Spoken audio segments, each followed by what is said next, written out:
Bentuk-bentuk badan usaha. Bentuk yuridis perusahaan. Bentuk-bentuk badan usaha memiliki perbedaan karakteristik seperti: pertama, pihak-pihak yang terlibat dalam kegiatan usaha. Kedua, besarnya risiko kepemilikan. Ketiga, batas-batas pertanggungjawaban hutang-hutang perusahaan. Keempat, cara pembagian keuntungan. Bentuk-bentuk badan usaha perusahaan. Pertama, perusahaan perseorangan. Kedua, perseroan komanditer. Ketiga, perseroan terbatas.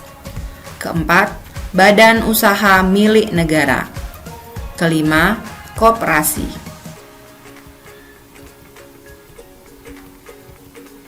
Perusahaan perseorangan adalah perusahaan yang dikelola dan diawasi oleh satu orang.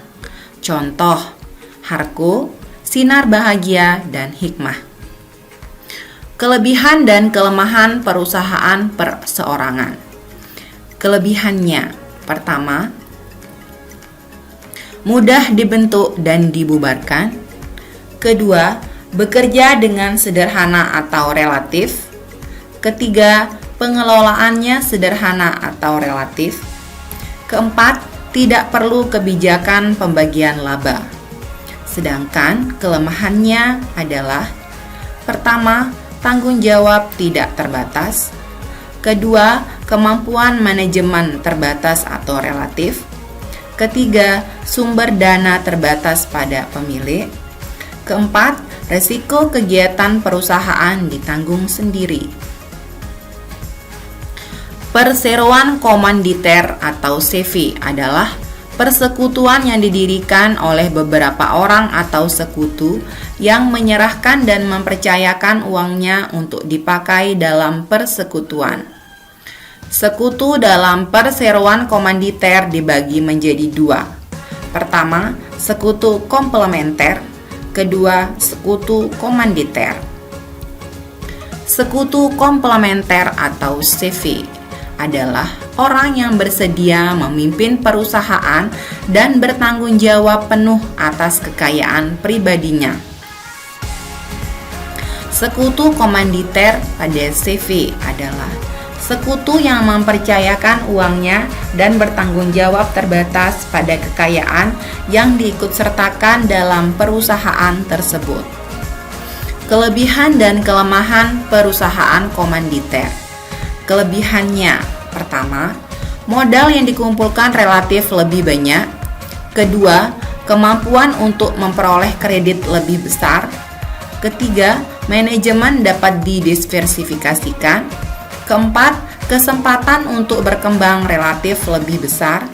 Sedangkan kelemahannya yaitu: pertama, tanggung jawab tidak terbatas atau bagi sekutu komplementer. Kedua, kelangsungan hidup relatif kurang terjamin. Ketiga, relatif sulit untuk menarik kembali investasinya. Perseroan terbatas atau PT adalah suatu badan usaha yang mempunyai kekayaan, hak, serta kewajiban sendiri yang terpisah dari kekayaan, hak, serta kewajiban para pendiri maupun para pemilik.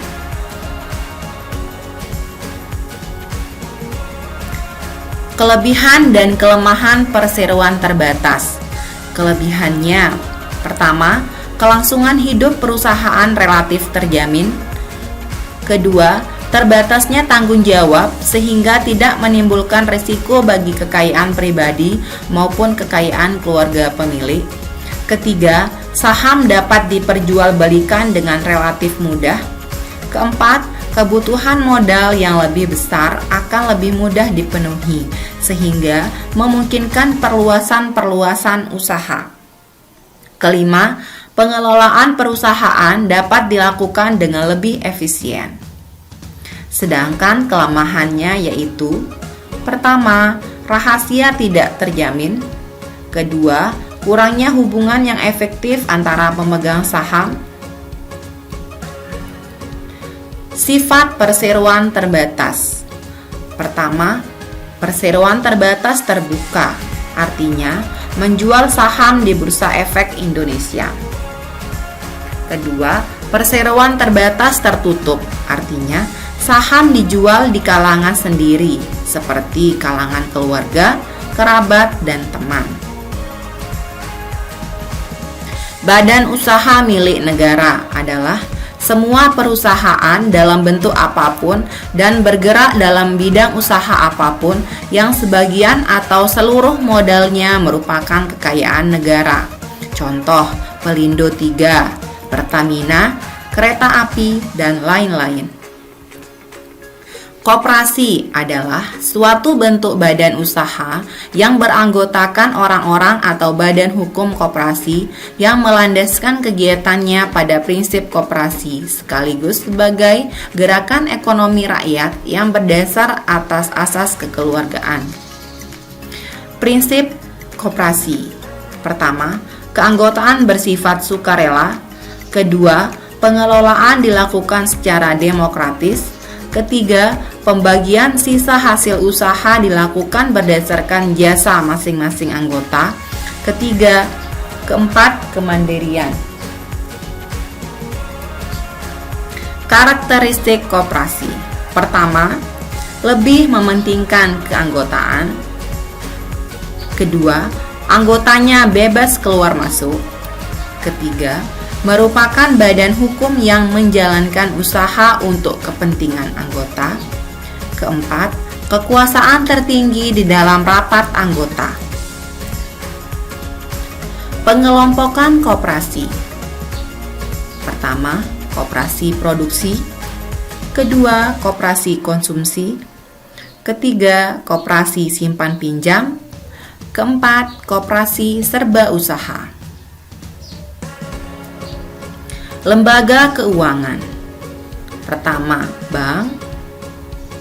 Kedua, lembaga keuangan bukan bank. Peranan bank.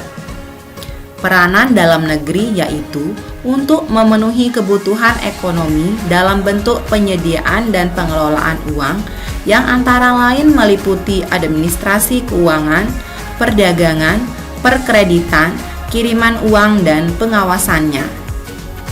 Kedua, luar negeri untuk jembatan dalam lalu lintas devisa, moneter, dan perdagangan, pariwisata, dan transfer uang.